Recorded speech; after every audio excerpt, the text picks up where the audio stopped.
हाँ क्यों? एक सेकेंड है।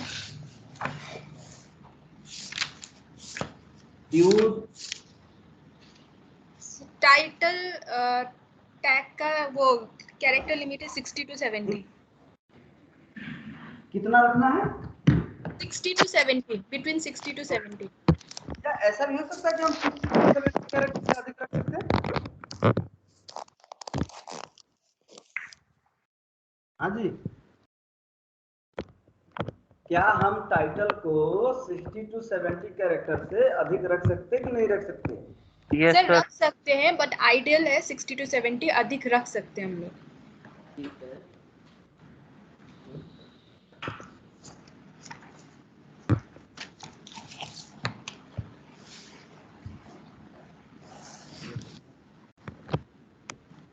एक मिनट दीजिएगा जरा। जी।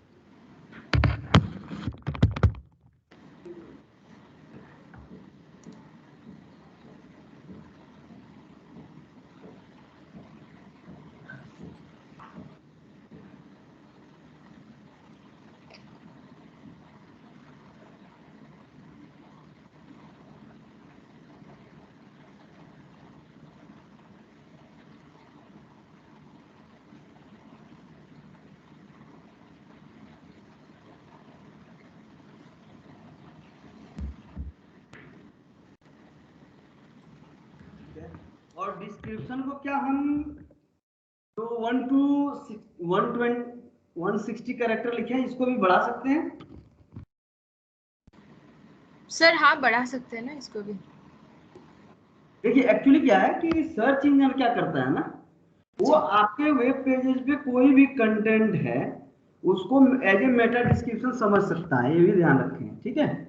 वो आपके वेबसाइट से जो भी उसको रिलेवेंट मिलता है उसको वो क्या करता है कि सर्च इंजन में क्रॉल करके रखता है। जैसे कल हमने आपको एक एग्जांपल दिखाया था ना। जी सर। कोई जरूरी नहीं है कि यहाँ इंफॉर्मेशन आपको दिख रही है वो मेटा डिस्क्रिप्शन ही हो, ये भी ध्यान रखें। हाँ जी सर। ये आपके वेब पेज का कोई भी कंटेंट हो सकता है जो उससे मिलता जुलता होगा, जो उसके रिलेवेंट होगा, ठीक है जी। तो क्या होता है कि जब आप कहीं पे भी इंटरव्यू देने जाते हो तो आपसे क्रॉस क्वेश्चनिंग होती है कि अच्छा ये बताइए कि आप ये कह रहे हो कि मेटा डिस्क्रिप्शन में जो डालेंगे वो सर्च इंजन पढ़ेगा, लेकिन यहाँ पे जो दिख रहा है, यहाँ पे जो डेटा आया है ये क्या मेटा डिस्क्रिप्शन से आया है कि वेब पेज से आया? तो आपको बोलना होगा कि ये दोनों जगह से हो सकता है कि मेटा डिस्क्रिप्शन से भी उठा सकता है और आपका वेब पेज के किसी भी पैराग्राफ को ये उठा सकता है, ठीक है ना। जी सर। क्योंकि ये डायनेमिक होती है, ये चीजें क्या होती हैं, डायनेमिक होती हैं। क्लियर बात समझ में आ गई? जी। लेकिन ये जो दिख रही है, ये जो आप देख रहे हो, मार्क कर रहे हैं हम, ये हमेशा क्या होगा, उस वेब पेज का क्या होगा, टाइटल होगा। क्या होगा? टाइटल। वेब पेज का जो टाइटल आपने रखा है यहाँ पे, जो आपने टाइटल कल हमारे साथ डिस्कस करके आपने बनाया, वो टाइटल ये हमेशा यही होगा, ठीक है ना। क्लियर हो गई? आपको ये भी ध्यान रखना है कि जो डिस्क्रिप्शन आप लिखेंगे वो यूनिक होना चाहिए। कैसा होना चाहिए? यूनिक। यूनिक के साथ साथ क्या होना चाहिए, एसईओ फ्रेंडली होना चाहिए, और जो आप लिखोगे उस वेब पेज से रिलेटेड ही होना चाहिए। जैसे आपने ये जो कीवर्ड आपने यहाँ पे प्लेस कर दिया है, ठीक है, जो आपने कीवर्ड प्लेस किया है और जो आपका फोकस कीवर्ड है, क्या है? Focused keyword.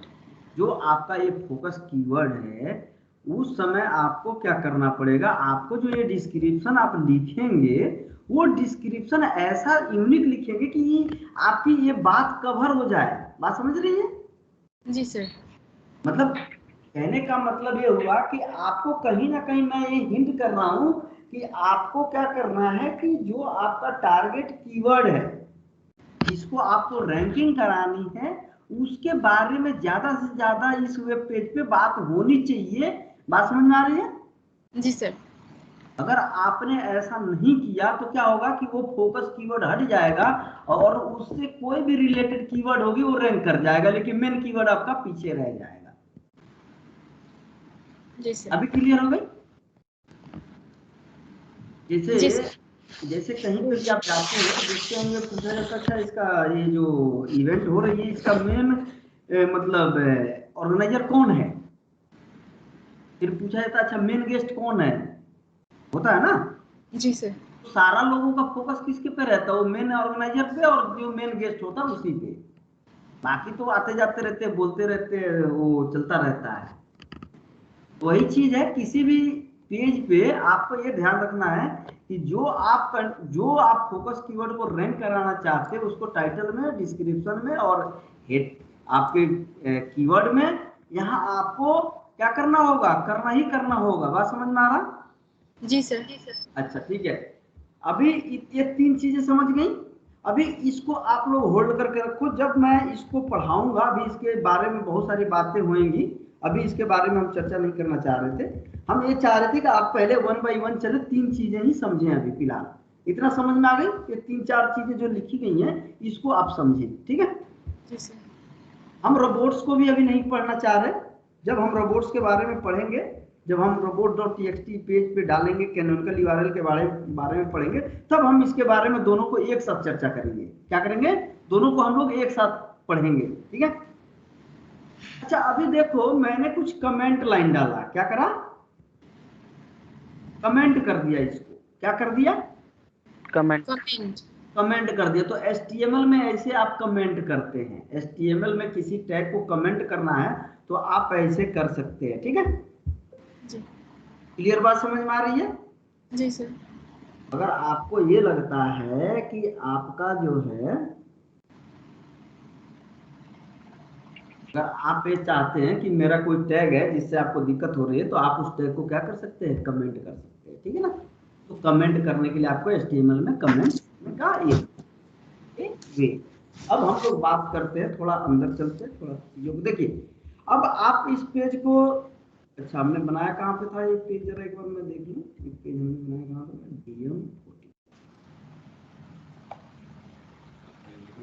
DM40 पे चलते हैं और इस वेब पेज को हम ओपन करते हैं। आपको थोड़ा सा, आपने ओपन किया, आपको क्या दिख रहा है अभी, टाइटल टैग दिख रहा है, क्या दिख रहा, टाइटल टैग, टाइटल दिख रहा है, ठीक है। अच्छा अब देखो बाकी इस पे कोई भी चीज आपके इंफॉर्मेशन जो है, आपके वेब पेज की जो इंफॉर्मेशन आपने हेडिंग में डाली है, हेडर के अंदर डाली है, हेड टैग के अंदर डाली है, वो यहाँ पे रेंडर नहीं हो रही, यहाँ पे वो रेंडर नहीं हो रही है। जैसे आपने मेटा डिस्क्रिप्शन डाला है, आपने टाइटल डाला है, आपने कीवर्ड्स डाले हैं, वो सारा का सारा यहाँ पे आपको विजिबल नहीं है, ठीक है ना। अब क्या होता है कि जो इंफॉर्मेशन आपने सबमिट करी है, जो आपने इंफॉर्मेशन यहाँ पे बनाई है, एक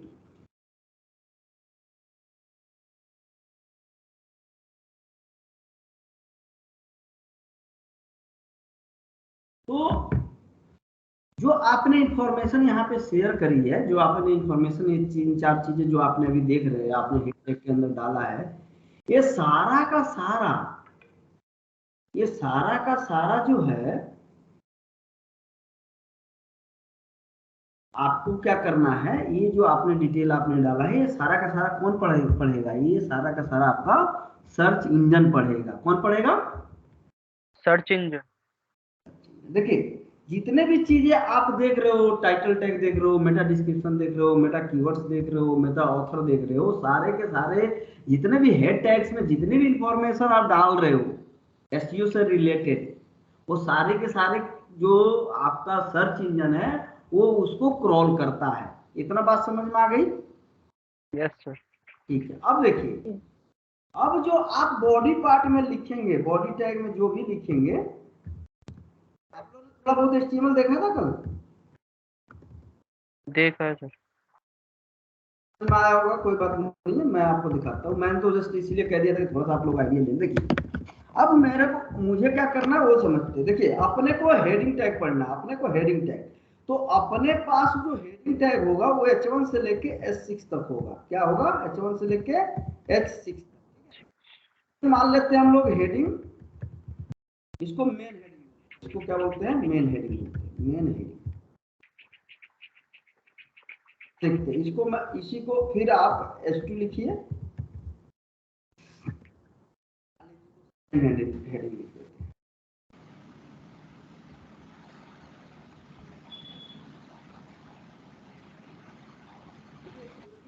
आप ओपन करेंगे उसको इमीडिएट बेस पे क्या कर देंगे, क्लोज कर देंगे। क्या करेंगे, क्लोज कर। पल्लवी मैम आप हैं? हाँ जी सर। ठीक है। हाँ, कोई अगर कहीं छोड़ के सेशन जाता है तो एक बार पिंग कर देगा मुझे, वो अच्छा रहेगा। बिना बताए आप लोग सेशन मत छोड़ा करें।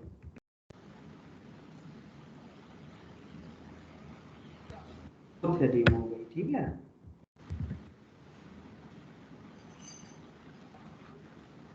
ना है H5,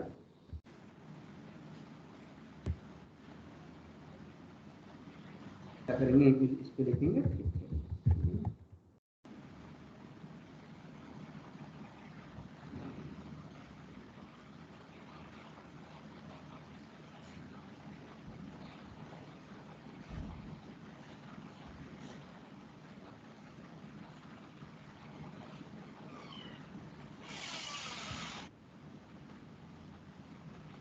लिखता हूँ H7।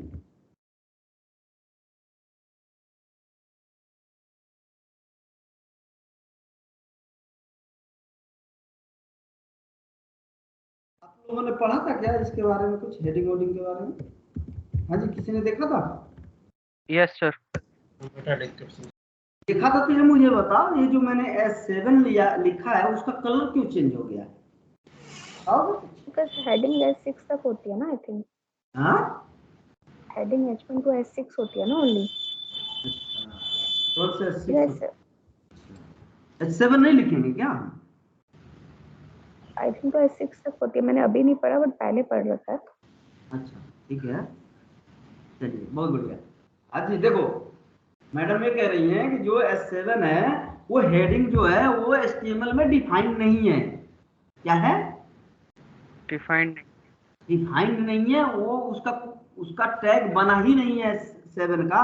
तो आप लिख भी दो तो कोई फर्क नहीं पड़ता है। अगर आपको चेक करना है तो आप इसको रिफ्रेश करिए, इस पेज को रिफ्रेश करिए, देख रहे हैं इसका कलर कॉम्बिनेशन सब कुछ चेंज है, ठीक है। अब देखो मुझे ये S7 के बारे में बात नहीं करनी है, मुझे बात करनी है पहले नंबर, ध्यान रखना जब भी आपसे क्वेश्चन करा जाएगा तो पूछा जाएगा ये बताओ हेडिंग टैग कितने होते हैं, तो आप बोलोगे H1 से लेके S6 तक, आप ये बोलोगे। तो आपका जो इंटरव्यूअर है वो आपसे पूछेगा अच्छा बताइए अगर मैंने S7 लिख दिया तो क्या वो वैलिड है कि नहीं वैलिड है, तो आपको बोलना होगा कि नहीं ये जो आपने S7 टैग बनाया है ये वैलिड नहीं है और ये अभी भी कहीं पे भी HTML में डिफाइन नहीं है।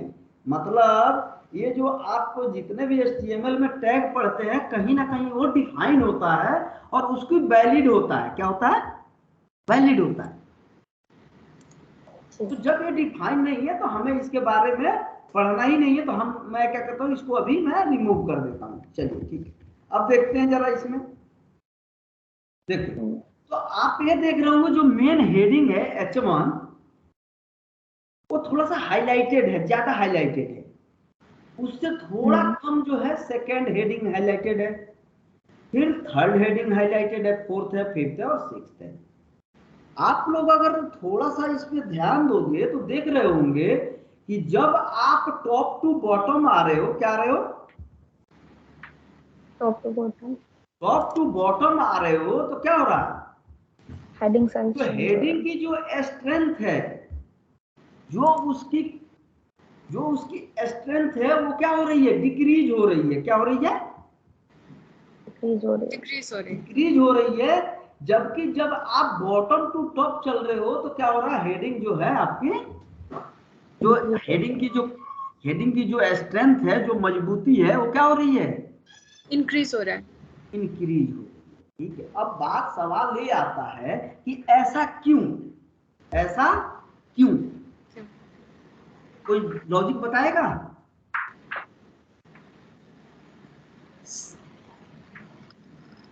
हाँ जी, हेडिंग हेडिंग साइज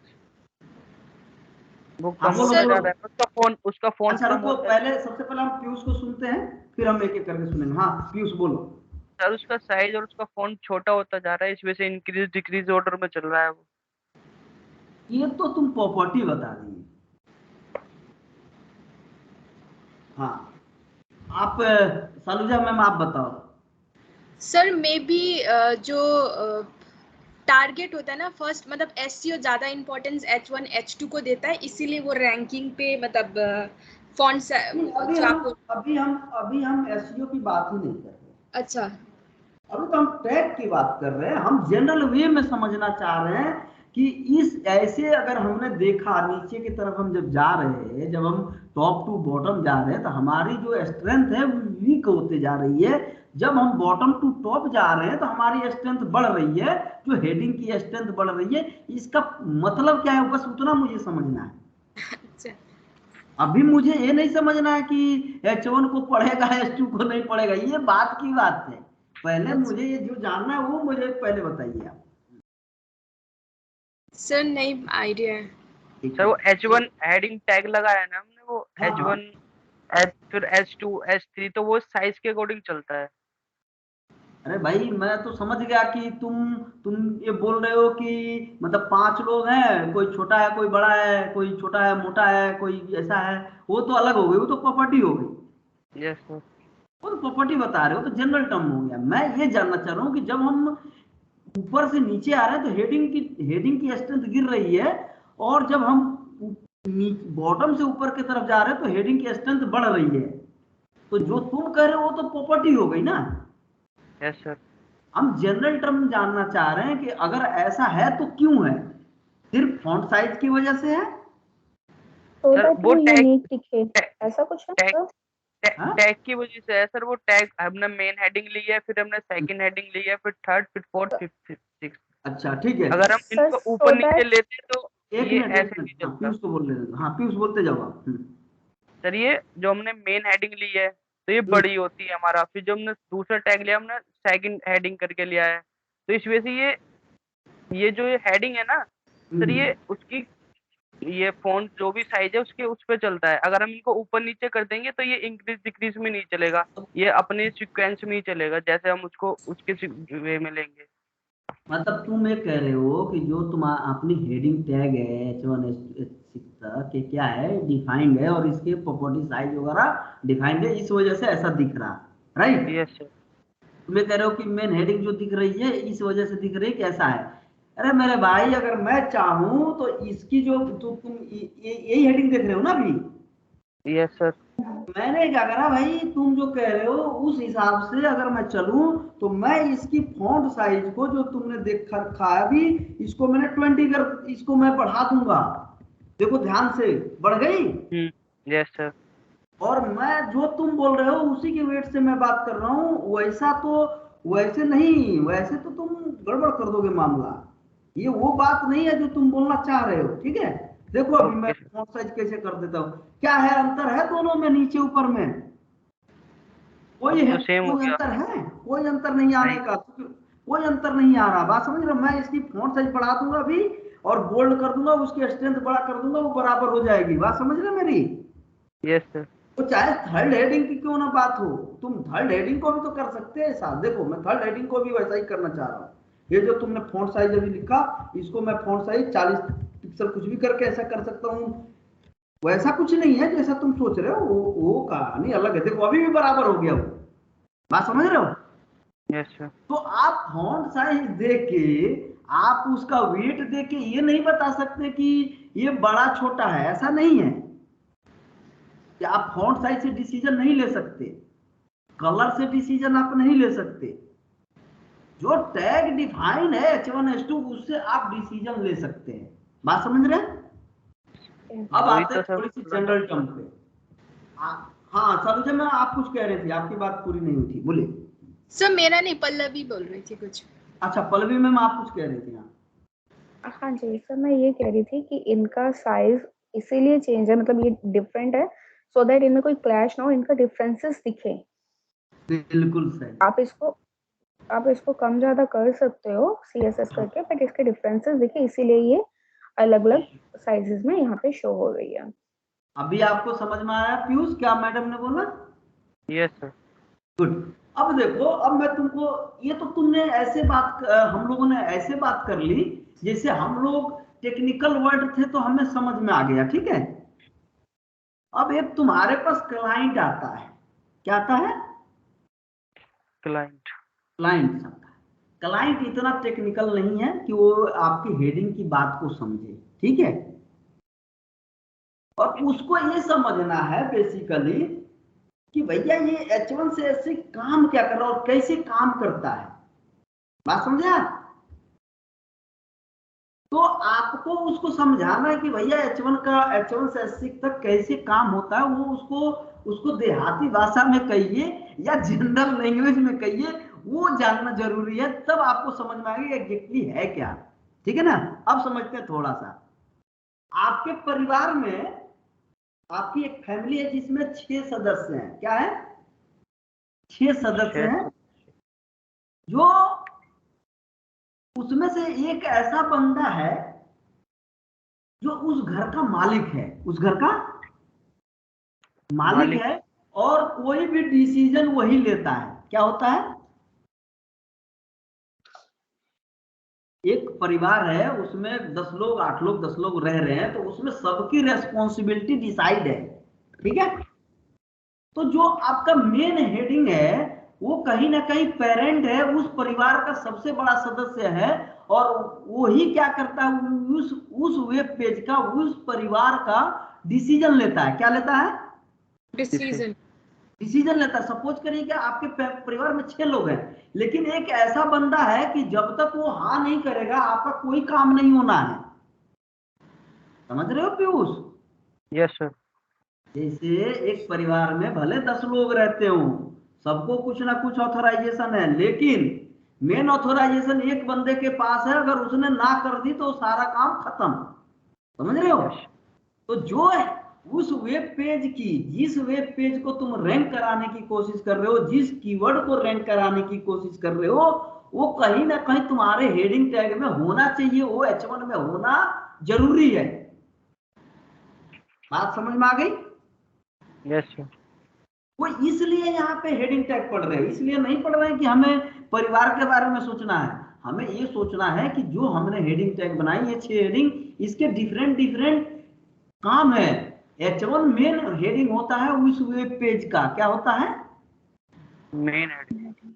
अगर तुम कोई भी वेबसाइट जब भी ऑडिट करोगे या जब कोई भी वेबसाइट पे SEO करोगे, तो तुमको कम से कम एक हेडिंग H1 टैग रखना ही होगा। कितने रखने होंगे? H1 tag. एक H1 सिंगल H1 टैग रखना होगा, ठीक है। अच्छा, अभी समझते हैं, थोड़ा सा आगे बढ़ते हैं। क्या हम ऐसा कर सकते हैं क्या कि एक से ज्यादा H1 टैग हम किसी वेब पेज पे रख सकते हैं? Yes sir. रख सकते हैं क्या? सर नहीं। तुमने अभी बोला कि जो सर्च इंजन है वो सिर्फ एक ही H1 टैग को अलाउ करता है हर वेब पेज पे। तो मेरा सवाल फिर से यही है कि क्या एक से ज्यादा हम H1 टैग किसी वेब पेज पे रख सकते हैं या नहीं? सर नहीं, एक से ज्यादा नहीं, एक वेब पेज में एक ही रहेगा। ऐसा क्यों मैडम जी? सर आप भी तो आप बोल रहे थे ना कि एक। हाँ ठीक हाँ है, जी। मैं बोल रहा हूँ, क्या मैं ये पॉसिबिलिटी पूछ रहा हूँ, होगा कि नहीं होगा? क्या एक घर में 2 मालिक नहीं हो सकते क्या? हो सकते हैं। देखो यहीं तो कंफ्यूज होना शुरू। देखो, जैसे एक बिल्डिंग है, उसमें 6 फ्लोर है, क्या है? 6 फ्लोर। 6 फ्लोर। सेक्शन वाइज है सब में। जी। तो हर सेक्शन पे जिसका जो फ्लोर होता है, जो खरीदता है, वो मालिक होता है इंडिविजुअली, होता है कि नहीं होता? जी सर। वो अपने फ्लैट में कुछ भी कर रहे हैं, वो अपने घर में कुछ भी कर रहे हैं, अपने घर पे किसको बुला रहा, भेज रहा, कोई मतलब है किसी को? Yes sir. हो सकता है सर हेडिंग का नाम चेंज हो जाएगा सर। नहीं नहीं नहीं नहीं, नाम तो वो तो ऑब्वियसली है, नाम तुम चेंज कर दोगे, कोई दिक्कत नहीं है। Yes sir. हम सेक्शन वाइज रख सकते हैं। क्या कर सकते हैं? सेक्शन रख वाइज। सकते, लेकिन उसमें समस्या क्या है वो मैं आपको बता, रखने के लिए आप रख सकते हैं। जब आपसे इंटरव्यू होगा तो इस पे बहुत जोरदार बहस होगी। आपके जो जो आपका एसईओ का जो मैनेजर होगा वो आपसे बहुत जोरदार बहस करेगा इस पे। कहेगा हमने रख दिया तो क्या आफत आ जाएगी, हमने अगर 4 H1 टैग रख दिया सेक्शन वाइज तो क्या आफत आएगी ये बताओ मुझे। देखिए आफत कुछ नहीं आएगी, होगा क्या कि जो आपका सर्च इंजन है, जो आपका सर्च इंजन है वो कंफ्यूज होगा। क्या होगा? कंफ्यूज हो जाएगा कि भैया हम किसको पढ़े, किसको छोड़े, किसको पकड़े, किसको छोड़े। ठीक है, तो वो क्या करेगा, वो सबको छोड़ देगा, वो किसी को नहीं पढ़ेगा। बात समझ में आ गई? जी सर। देखिए ऐसा लॉजिकल पॉसिबिलिटी है कि आप एक से ज्यादा H1 टैग रख सकते हैं। ये थ्योरेटिकल पार्ट है, इसको आपको बहुत ब्रॉड सोचना होगा, क्योंकि आपको कॉन्सेप्टलाइज करना होगा, आपको कॉन्सेप्ट बिल्ड करना ही होगा। क्योंकि ये तो सर्च इंजन ने आपको जो आप हम लोग बात कर रहे हैं, ये तो हमने सर्च इंजन के जो बिहेवियर है उसको समझते हुए ऐसा बात कर रहे हैं ना। अरे सर्च इंजन का एल्गोरिथम मुझे थोड़ा ना पता, आपको थोड़ा ना पता है, किसी को नहीं पता वो सर्च एल्गोरिथम वो कौन सी है। अगर आपको गूगल का जो सर्च इंजन का जो एल्गोरिथम है अगर वो आपको पता चल जाता, आप कल गूगल सर्च इंजन नहीं बना देंगे क्या? हाँ जी। जी सर। अगर आपको ये पता चल जाए कि सर्च इंजन ऐसे काम कर रहा है तो आप सर्च इंजन कल एक ठो और अलग से बना लीजिएगा।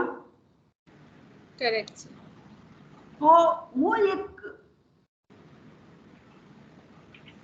जस्ट बिहेवियर को हम लोग समझ के ये कोशिश कर रहे हैं जानने की क्या हम H1 टैग को एक से ज्यादा रख सकते कि नहीं रख सकते। तो जो आपका सर्च इंजन है उसने क्लू दिया कि देखो भाई अगर तुमने H1 एक से ज्यादा रखोगे तो मुझे दिक्कत इस बात की कि मैं ये नहीं समझ पाऊंगा कि इसमें मालिक कौन है, मतलब इस वेब पेज का डिसीजन कौन ले रहा है। बात समझ में आ गई?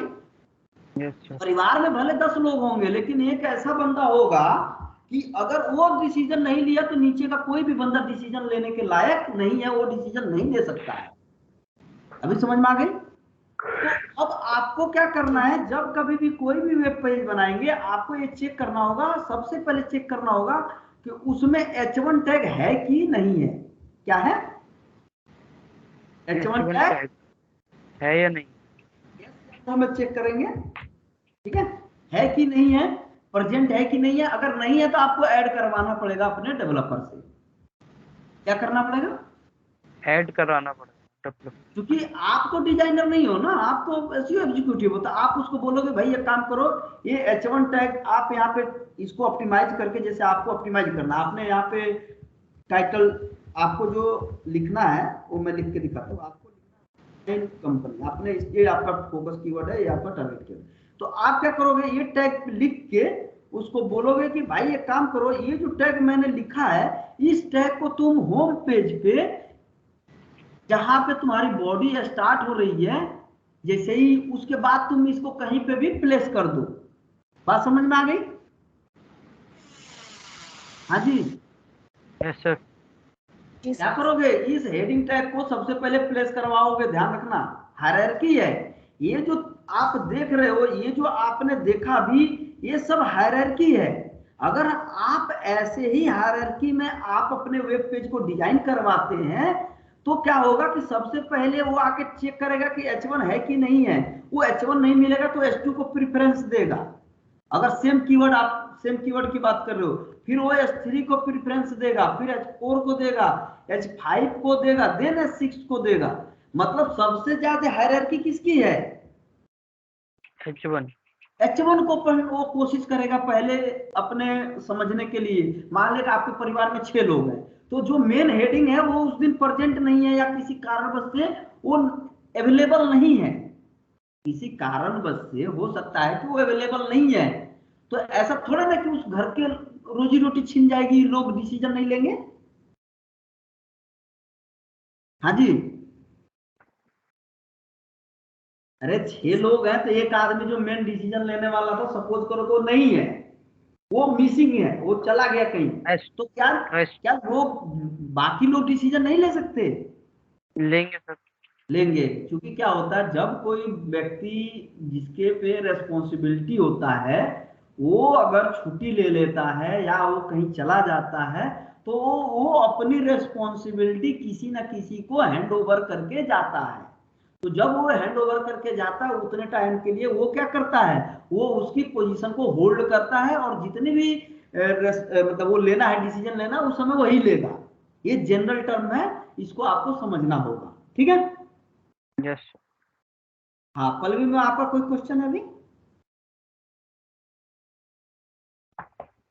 No sir. ठीक है, मतलब समझ में आ रहा तो? हाँ जी हाँ जी। ठीक है, अभी देखिए अभी हम लोग सिर्फ हेडिंग है, अभी एक एक करके हम लोग टैग को पढ़ रहे हैं।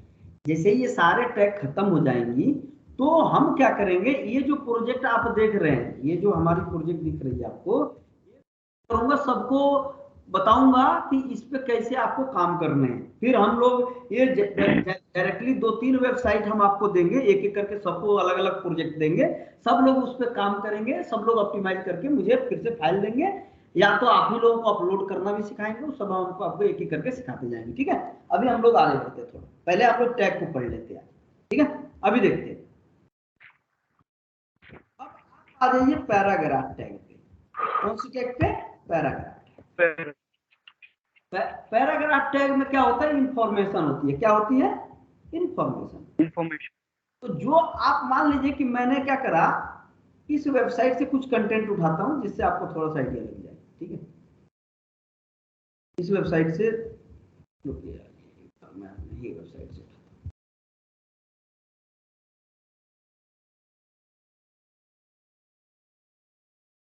मैं क्या करता हूं, यहां से कुछ इंफॉर्मेशन लेता हूं। देखिए मान लें कि आपने एक कंटेंट उठा लिया यहाँ से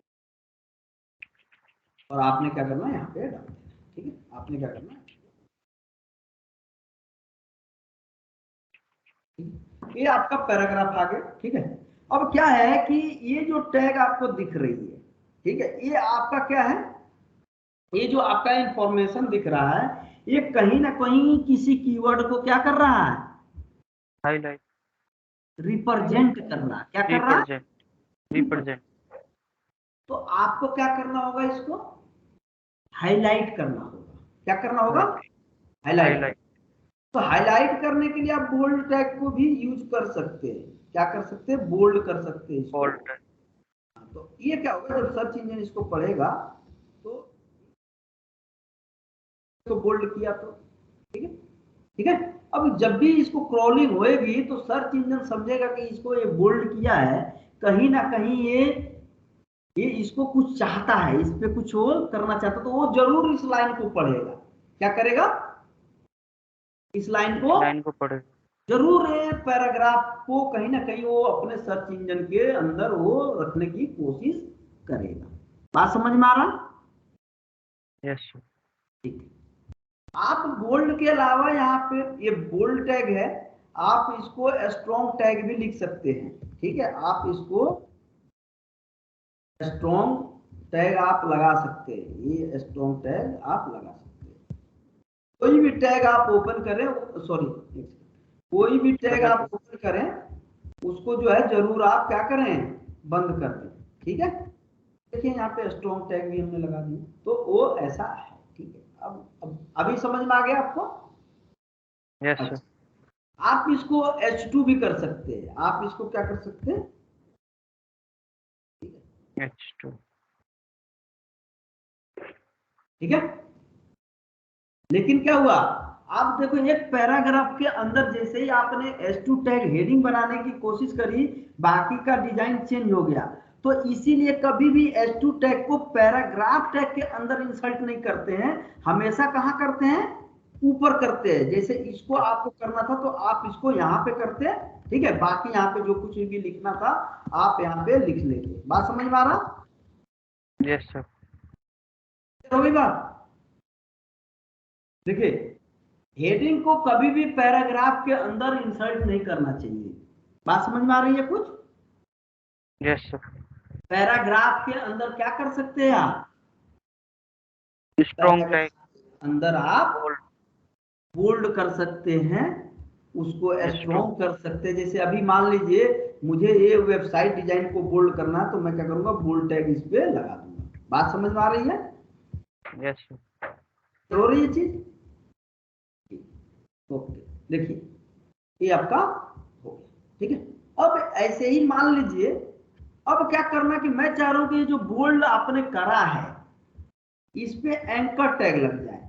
एंकर टैग का मतलब होता है कि जब आप अपनी वेबसाइट से उस वेब पेज से किसी दूसरे वेब पेज पे जाना चाहते हैं तो उसको एंकर टैग से रिप्रेजेंट करते हैं, एंकर टैग के अंदर डालते हैं। जैसे आपको इस पे क्लिक करके देखो, यहाँ पे अभी जैसे हम रिफ्रेश करेंगे, देखो यहाँ पे माउस ले जाएंगे तभी कुछ बन रहा। अभी देखो माउस पे ले जा रहे थे ऐसे कुछ बन रहा, लेकिन ऐसा नहीं बन रहा।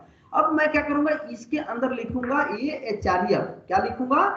HREF tag. अच्छा HREF क्या है? एट्रीब्यूट्स है। क्या है? एट्रीब्यूट है एंकर टैग का। ये क्या करता है कि आपको हाइपरलिंक रेफरेंस प्रोवाइड करता है। क्या करता है? हाइपरलिंक्स प्रोवाइड करता है। हाँ, अब मान लो कि तुमने इसको क्या करना है, आपको क्या करना है, इसको abc.com पे भेजना है। मान लो आपको कहाँ भेजना है? abc.com पे। तो आप ऐसे लिख के आपने कर दिया। अब देखो क्या हुआ, जब आप इसको रिफ्रेश करोगे, देखो यहाँ पे एंकर टैग बन गया। क्या हो गया? Anchor tag. हाँ जी मैडम, समझ में आ रहा अभी? जी सर। ठीक है। अब जब आप हाइपरलिंक कर दिए जी सर सॉरी, एक सेकेंड, ये जो आप हाइपर लिंक कर रहे हैं ना, ये मतलब आउटसाइड वेबसाइट या हमारे इंटर पेज पे ही लिंक कर सकते हैं हम लोग, अलग अलग पेज? कल ही आपको बताया था कि लिंकिंग अपने दो तरीके की होगी, एक होगा इंटरनल, एक होगा एक्सटर्नल। ठीक है जी कल बताया था ना? जी सर। तो अभी हमने इसको अपने ही अभी जो मैंने करा है, ये बाय डिफॉल्ट जो है ये एक्सटर्नल हुआ है। ठीक है, क्या हुआ है? एक्सटर्नल हुआ है, क्योंकि हमने किसी एक्सटर्नल वेबसाइट का लिंक दिया। और एक चीज आपने नोटिस नहीं करी अभी, जैसे ही मैंने उसको फिर से ओपन करता हूं एक बार, फिर आपको समझ में आ जाएगा। देखिए फिर से देखिए, ध्यान से देखिए, जैसे ही मैं इसको ओपन करता हूं ये पेज बंद हो जा रहा है। देखिए ध्यान से, बंद हो गया पेज, देखिए बंद हो गया। वो पहले वाला पेज क्या हुआ? बंद हो गई है, उसी पर दूसरा खुल गया। दूसरा खुल गया। तो इस केस में क्या होता है कि हमको अगर अपनी वेबसाइट से किसी थर्ड वेबसाइट पे जाते हैं, मतलब दूसरे वेबसाइट पे जाते हैं, तो हम क्या करते हैं, उसमें डालते हैं ब्लैंक। क्या डालते हैं? टारगेट उसका क्या कर देते हैं? ब्लैंक कर देते हैं। तो उससे क्या होगा वो देखिए जरा, अभी देखिए, अभी जब ब्लैंक डाल दिया तो क्लिक करा तो वो वैसे ही बना रह रहा और दूसरी वेबसाइट खुल गई। बात समझ में आ रही है? ठीक है। अगर आपको किसी दूसरे वेबसाइट पे जाना है तो आप ऐसा कर सकती हैं। बात समझ में आ रहा? क्लियर हो रही है? जी सर। अच्छा देखो, इसमें एक टाइटल टैग आपको डालना होता है। इसी को ऑप्टिमाइजेशन जो है, ये ऑप्टिमाइजेशन बेस्ट है, वही मैं समझाने की कोशिश कर रहा। देखिए अब एक टाइटल टैग किसकी जा रही है? वेबसाइट डिजाइनर की। किसकी डाल जा रही है? वेबसाइट डिजाइनर की। तो आप यहाँ पे ये टाइटल टैग क्या कर सकते हैं? डाल सकते हैं। अब देखिए क्या हुआ, जब टाइटल टैग आपने डाल दिया है, रिफ्रेश करेंगे तो देखो यहाँ पे जरा हवर पे कुछ दिख रहा है आपको? Dedicated web designer. हाँ जी, कुछ दिख रहा है मैडम? जी सर। यही इसी को बोलते हैं एंकर टैग ऑप्टिमाइजेशन। क्या बोलते हैं? Anchor tag.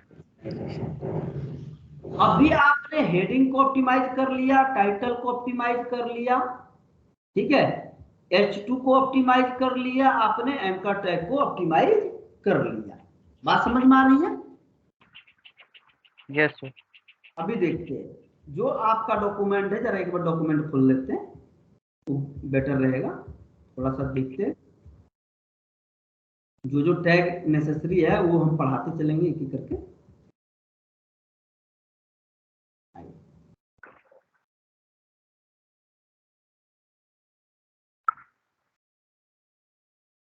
हाँ देखिए, हमने आपको डोमेन समझा दिया था, ठीक है।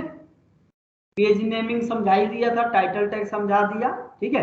अब आपने बाकी के तो H1 से H6 तक समझ गई, ठीक है, समझ गई है कि नहीं समझी है? हाँ जी मैडम, समझी है कि नहीं समझी है? मेटा टाइटल, मेटा डिस्क्रिप्शन आपने समझ ही लिया है, डोमेन नेम आपको समझा दिया था, URL का स्ट्रक्चर आपको उस दिन बता ही दिया था। अब क्या है, अब आते हैं जरा इमेज पे। अब मान लीजिए कि आपके वेबसाइट पे आपको एक इमेज है, क्या है, एक इमेज है, तो उसके लिए आपको इमेज टैग यूज करना पड़ेगा। क्या करना पड़ेगा आपको? Image tag. इमेज टैग कहीं ना कहीं तो कॉलिंग होएगी। तो ये जो सोर्स ऑफ SRC लिखा है, इसको बोलते हैं सोर्स। क्या बोलते हैं? सोर्स। सोर्स का मतलब ये होता है कि ये फाइल कहाँ पे पड़ी है, ये फाइल कहाँ पे पड़ी है। तो अपनी फाइल जो है, अभी आप देखेंगी तो जो हमने बनाया है वो फाइल है DM14 के अंदर। तो हमें क्या करना होगा, एक इमेजेस फोल्डर क्रिएट करना पड़ेगा। क्या करना पड़ेगा? Image folder create. और क्या करा कि आप क्या कर रहे हो, रिकॉर्डिंग हो रही है हाँ ठीक है। तो आपने क्या करा, चलिए मैं एक काम करता हूँ, एक इमेज उठाता हूँ कहीं से, ठीक है। मान लीजिए यही मैंने इमेज उठा लेना है, और ये इमेज लाके मैं क्या कर रहा हूँ, यहाँ पे रख रहा हूँ, ठीक है। और इस इमेज को मैं क्या करता हूँ,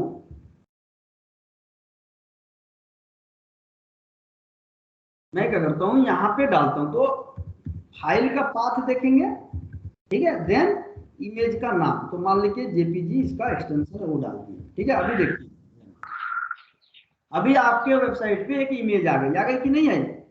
आई ना? जी सर। इसमें जो इसकी प्रॉपर्टी होती है वो हम बाद में देखते हैं। हम लोग इसमें हाइट विड्थ डाल सकते हैं। मान लीजिए कि आपको हाइट डालना है, आपने हाइट मान लीजिए कि आपने 200 डाल दिया, ठीक है, 200 पिक्सल डाल दिया। विड्थ आपने 100% कर रखा, आपने विड्थ को 100%। ये आपको नहीं करना है, ये कोड आपको नहीं करना, आपको जो करना है वो मैं बता रहा हूं। पहले आप ये समझिए कि हो क्या है, ठीक है। ये विड्थ ज्यादा हो गया, इसका उतना है नहीं, थोड़ा कम कर,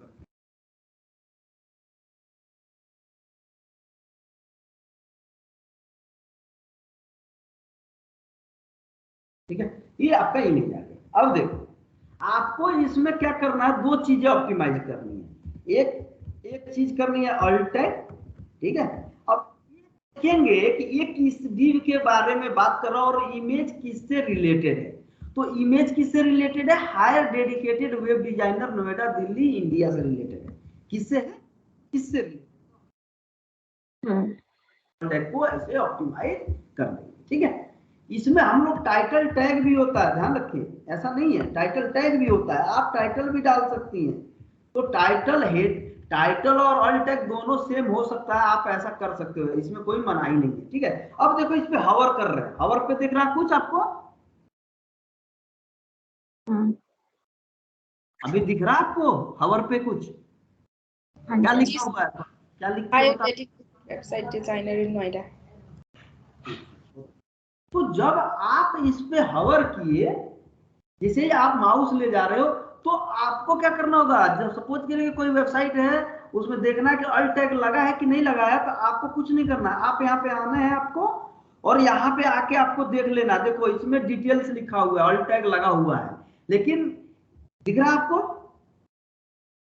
अगर ये नहीं लगा होता तो ये एरर देगा हमको, किसमें? सर्च इंजन में। भैया पहले जाकर तुम अल्ट टैग डालो।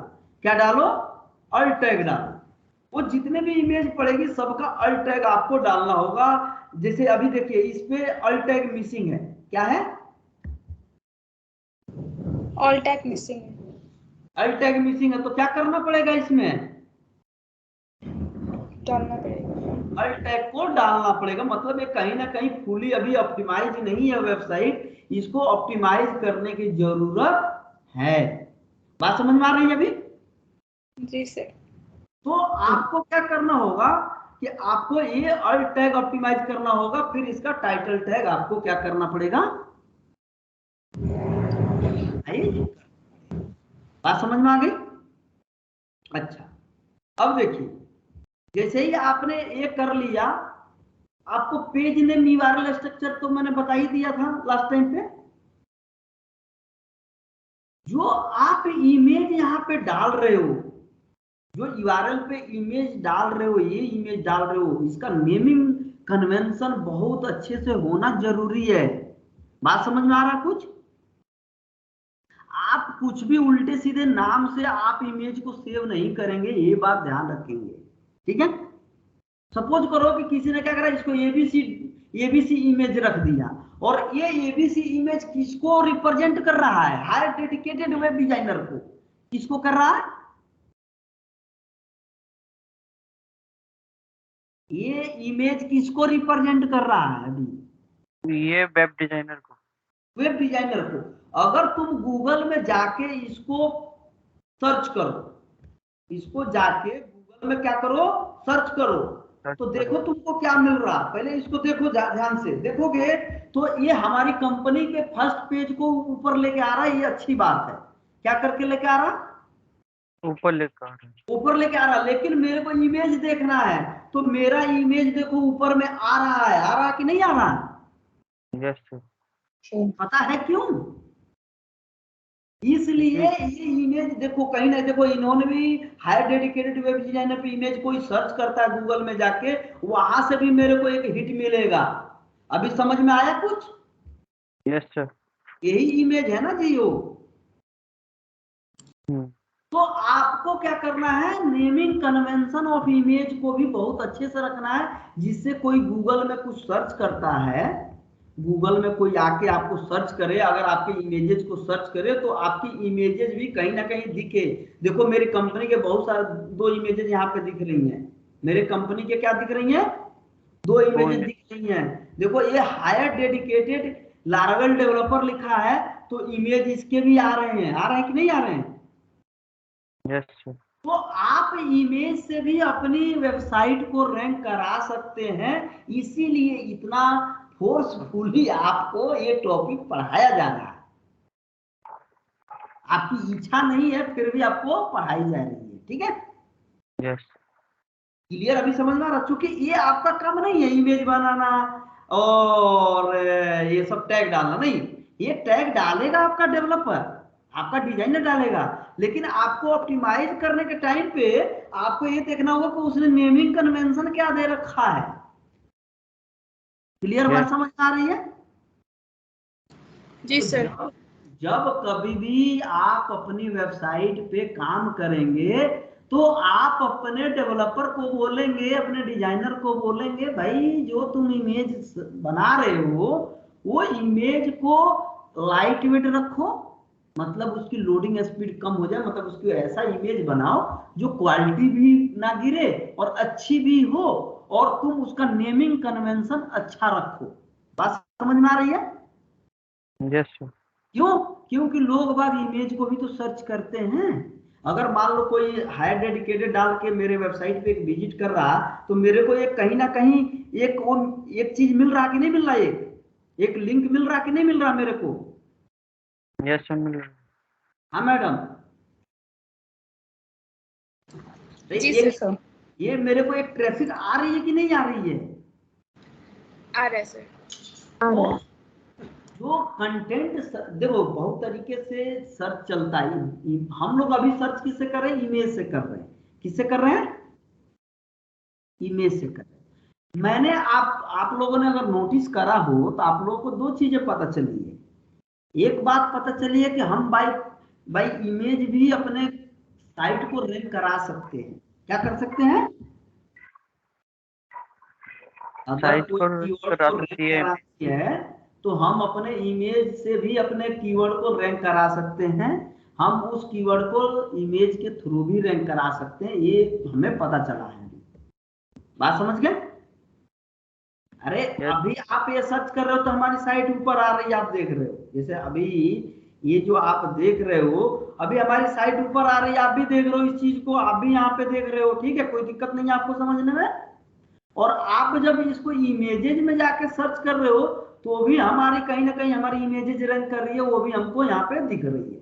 बात क्लियर समझ में आ रहा है अभी? Yes sir. क्लियर बात समझ में आ रही है अभी? तो आपको क्या करना है कि आपको ये जो टैग आप यहां से जो ऊपर से आपने स्टार्ट करी है, जो कुछ भी आपने सर्च आप जो भी कर रहे हैं, इसको प्रॉपर तरीके से ही, जिस तरीके से आप रैंक कराने की कोशिश कर रहे हैं। देखो एक बात सुनो ध्यान से, अगर आपने ऑन पेज बहुत अच्छे से कर दिया ना, तो आपको ऑफ पेज में इतना मेहनत करने की जरूरत नहीं पड़ेगी। हमारी जो साइट रैंक कर रही है वो ऑफ पेज के थ्रू नहीं कर रहा है, हमारी जो वेबसाइट रैंक कर रही है वो ऑन पेज के वजह से कर रहा है। बात समझ में आ रही है कुछ? हेलो? Yes sir. मैम आप हो? जी जी सर। यहाँ तक आपको क्लियर समझ में आ रहा है मैम? हाँ जी। तो क्वेश्चन है आपका? नहीं सर। ठीक है, मतलब अभी आपने ये समझ लिए कि जो आप इमेज टैग आप लोगों ने ये लिखा था कल परसों, ये जो आपने जो इधर अल्ट टैग लिखा था, ये स्लज वाले तो बता ही दिए थे, ये जो आप लिख रही थी, ये जो बात हमने बोला, वो यही बात हम आपको समझाने की कोशिश कर रहे हैं। ठीक है, एंकर टैग आपने समझ लिया, ठीक है, आपने इमेज टैग समझ लिया, ठीक है।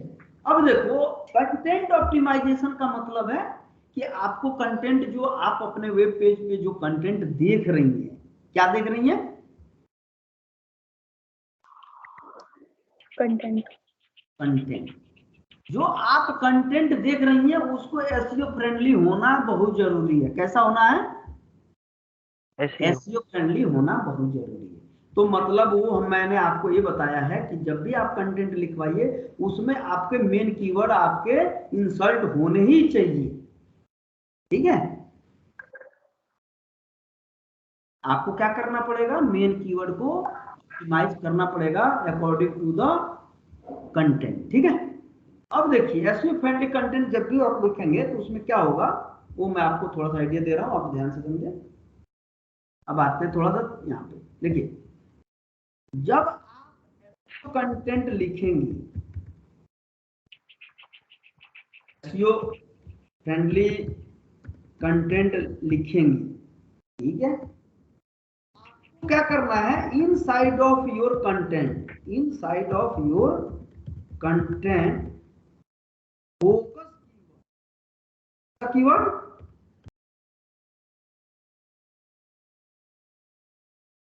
Target keyword should be there, ठीक है, शुड बी देयर, ठीक है। क्लियर बात समझ में आ रही है? और एक और बात नोट करने वाली बात है कि जो कंटेंट आप लिखोगे और जो आप कीवर्ड उधर इंसर्ट करोगे दोबारा रिपीट नहीं होनी चाहिए। क्या नहीं होनी चाहिए? रिपीट नहीं होनी चाहिए। अभी देखिए, इस साइट पे आइए तो सबसे पहले आप देखेंगे तो हमारा एक H1 टैग है। क्या है? H1 tag. H1 देखो इधर क्या है? H1 टैग है, दिख रहा है आपको? फिर हमने क्या किया है, यहाँ पे मैंने इसको हाईलाइट करा है कि भैया अगर तुमको चाहिए तो तुम ये हाईलाइट कर दो, तो मैंने इसको बोल्ड कर रखा होगा। क्या कर रहा होगा? बोल्ड कर रखा होगा। देखो स्ट्रॉन्ग कर रखा है, हो रखा है, ठीक है। आगे ठीक है, आगे बढ़ते अभी देखते हैं। फिर मैंने इसको भी बोल्ड कर रखा है। क्या कर रखा है? बोल्ड कर रखा है। देखो इधर बोल्ड है, स्ट्रॉन्ग में है, ठीक। देखो मैंने इसको S2 में रखा होगा, अगर इसको मैंने अगर S2 में रखा है तो मैंने उसमें कीवर्ड रख लिया है। नहीं, मैंने तो S2 में नहीं रखा है, स्ट्रॉन्ग में ही रखा है। इसको S2 में हम रख सकते हैं। इसको क्या कर सकते हैं? S2 में रख सकते हैं। आप रख सकते हो। इसको हेडिंग आप बना सकते हो, ठीक है। Why should you hire a web designer, वो पूछ रहा कि मैं तुमको क्यों हायर करना चाहूंगा, तो उसके अंदर में देखिए फिर मैंने एक और चीज रखा है, उसको भी आप कर सकते हो। तो आपके पास इसका एडिटर होगा, आप इसको चेंज कर सकते हैं, ठीक है। और उसके बारे में जो कुछ भी लिखा गया कहीं पे भी आप देखेंगे तो कीवर्ड रिपीटेशन नहीं है। बात समझ में आ रही है? Yes, sir. कहीं पे भी कीवर्ड रिपीटेशन नहीं है। आप इसको भी देख लीजिए चाहे आप ऊपर से ही क्यों ना देखिएगा, ठीक है। कहीं पे भी कीवर्ड को रिपीट नहीं किया गया है, बात समझ रहे हैं। इसी को बोलते हैं, क्या बोलते हैं, एसईओ फ्रेंडली कंटेंट। क्या बोलते हैं, एसईओ फ्रेंडली। समझ में आ गया इतना चीज, ठीक है। अब देखिए, तो आपको जो मैंने अभी टैग बताया है उतने ही टैग आपको जानने थे, 5 ही 7 टैग आपको अच्छे से जानना था। और कोई टैग होगा जो अगर मैं मिस करता हूं अभी, वो हम आपको बाद में समझा देंगे। देखिए, जब कभी भी आप कोई भी पेज का नेमिंग कन्वेंशन करेंगे तो ध्यान रखें हमेशा इसी तरीके से करेंगे, ठीक है। क्योंकि ये एसईओ फ्रेंडली है, इसलिए आपको ऐसा ही वेब पेज नेम कन्वेंशन रखना होगा, ठीक है। किसी को कोई डाउट है? No sir. बात समझ में आ रही है, क्लियर है? हाँ जी, हाँ जी। ठीक है, चलिए। आपका सिस्टम रेस्पॉन्सिव होना चाहिए। आपकी वेबसाइट कैसी होनी चाहिए? रिस्पॉन्सिव। रेस्पॉन्सिव होनी चाहिए। तो रेस्पॉन्सिव होना चाहिए तो आपको तो चेक करना पड़ेगा इस वेबसाइट को मोबाइल डिवाइस पे, different different website, different different panel पे जाके आपको क्या करना होगा, चेक क्या करना करना होगा, चेक करना होगा कि ये सही में चल रहा कि नहीं चल रहा। तो ये आप एक बार इसको चेक करेंगे। अगर इसमें कोई इशू है तो आप अपने डेवलपर को, आप अपने डिजाइनर को बोलेंगे भैया इसकी लेआउट को फिक्स करो, ये मोबाइल में सही से नहीं दिख रहा है, हमारा यूजर जो है फेडअप हो रहा है, यूजर यहाँ से क्या हो रहा है, बाउंस हो रहा है। बाउंस इन द सेंस वो आ रहा है और तुरंत ही आपके वेबसाइट से क्या हो जा रहा है, जा रहा है। आ रहा है। तो बाउंस रेट को रोकने के लिए आपको एक काम करने की जरूरत है। मतलब आपको सबसे ज्यादा जो काम करना है वो टेक्निकल एसईओ पे ही करना है। बात समझ में आ रही है? Yes sir. चलिए और थोड़ा सा आगे बढ़ जाए, ठीक है। अब देखिए, को नीचे कुछ चीजें लिखी हैं, ये गूगल एनालिटिक्स, ये हम बहुत अच्छे से पढ़ेंगे। पहले जितना अभी तक हमने पढ़ा है, पहले हम इसको कल के डेट में करेंगे। कल एक बार फिर से अगर आप लोगों ने चाहा तो क्लास कल हम क्लास करा देंगे। सर कल नहीं करना, मंडे का